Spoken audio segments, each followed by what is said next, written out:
안녕하십니까. 거꾸로 투자하는 쇼킹 부동산입니다. 서울시가 결단을 내렸습니다. 애를 낳으면 둔촌주공을 준다고 합니다. 도대체 어떤 소식인지 자세히 알아보겠습니다. 영상 전에 구독과 좋아요 부탁드립니다. 5월 28일 통계청이 발표한 장래 인구 추계가 부동산 시장의 화제였죠. 서울시 인구가 2022년에 949만 명에서 2025년 793만 명으로 무려 149만 명 30년간 감소한다고 합니다.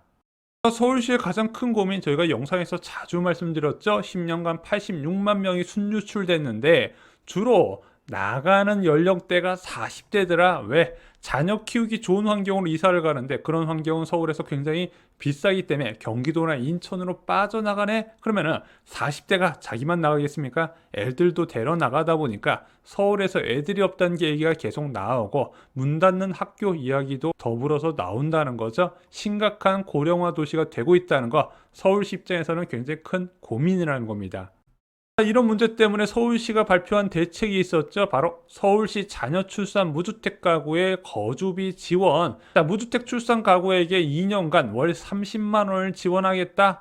그래서 2년간 총 720만 원으로 자녀 출산한 가구한테 나가지 말라고 약간 경제적인 지원을 해주겠다고 발표를 했는데, 솔직히 이런 생각이 들죠. 겨우 이것으로?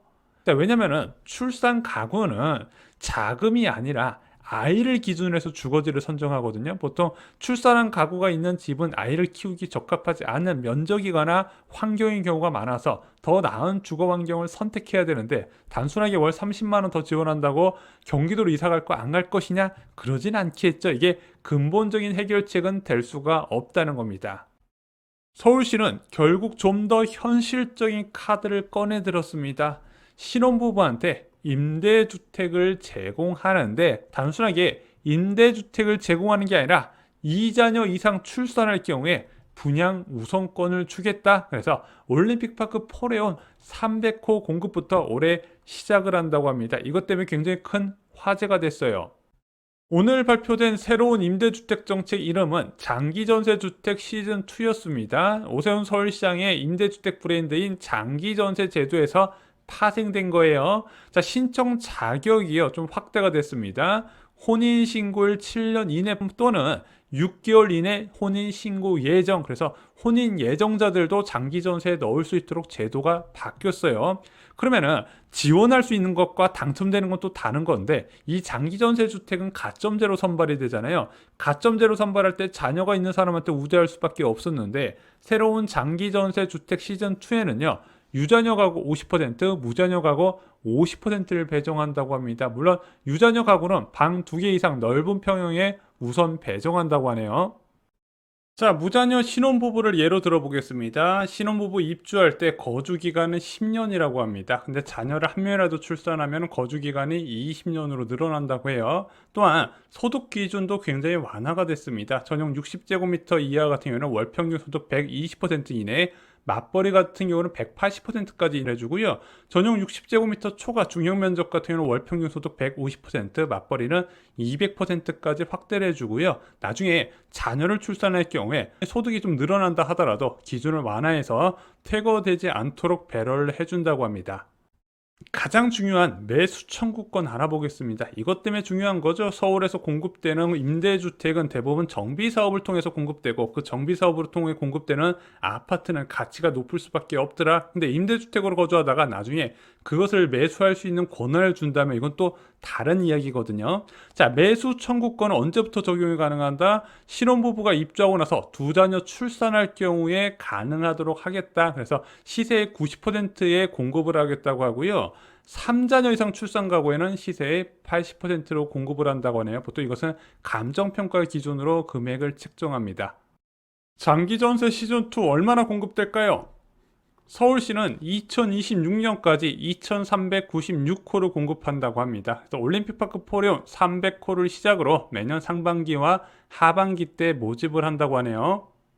당연히 사람들은 올림픽파크 포레온에 관심을 가질 수밖에 없을 겁니다. 최근에 올림픽파크 포레온 국민평수 기준으로 실거래가 입주권이 무려 21억 원을 넘었었습니다. 자, 21억 넘었기 때문에 헬리오시티와 지금 동급으로 취급을 받고 있는데 여기 12,302가구 중에서 1,046가구가 임대로 나오거든요.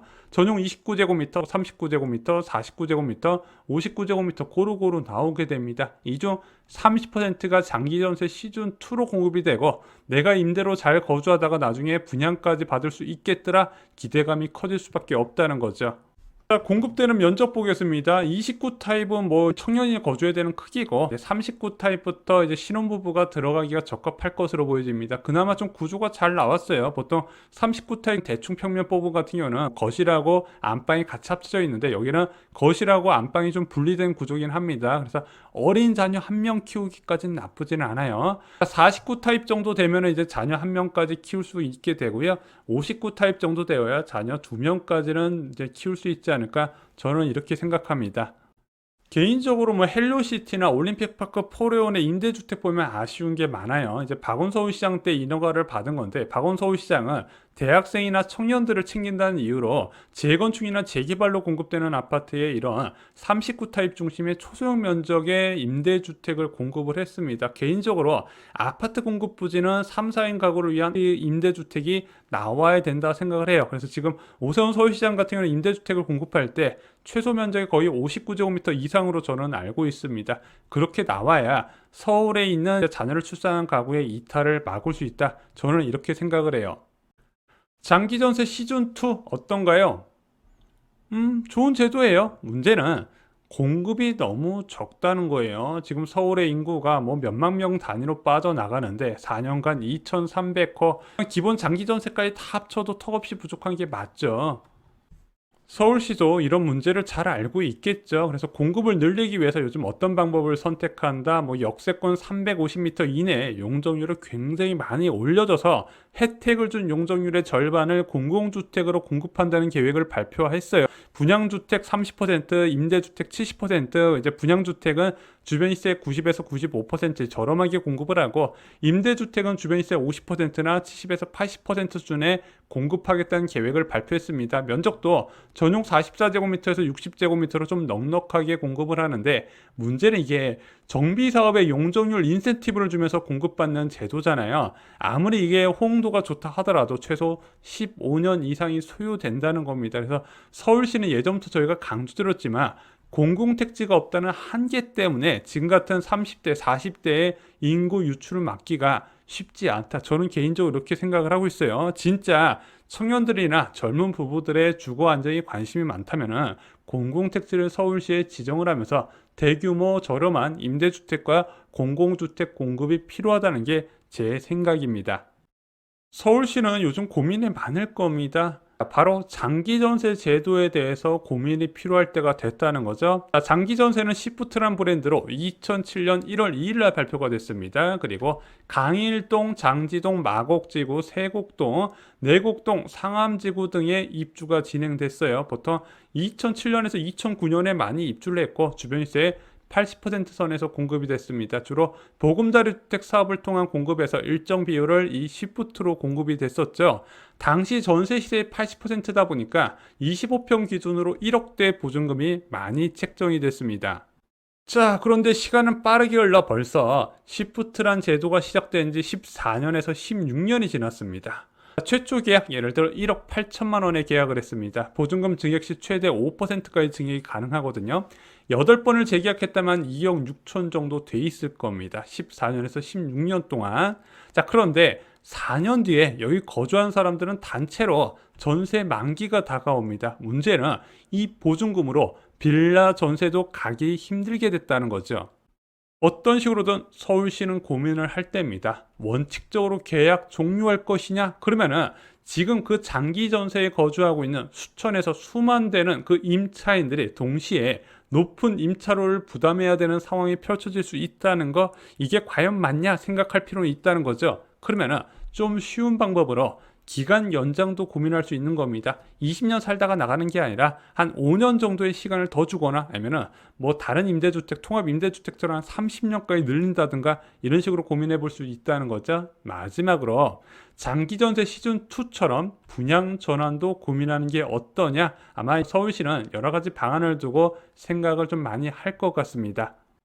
제가 드리고 싶은 이야기가 있습니다. 여러분들이 만약에 장기 전세에 거주했다면 엄청난 거주비 절감 효과가 있었겠죠. 좋은 아파트 남들보다 유난히 싸게 살 수 있었다는 점. 그럼 절감한 거주비로 이 사람은 투자에 성공해서 막대한 부를 쌓을 수 있었을까요?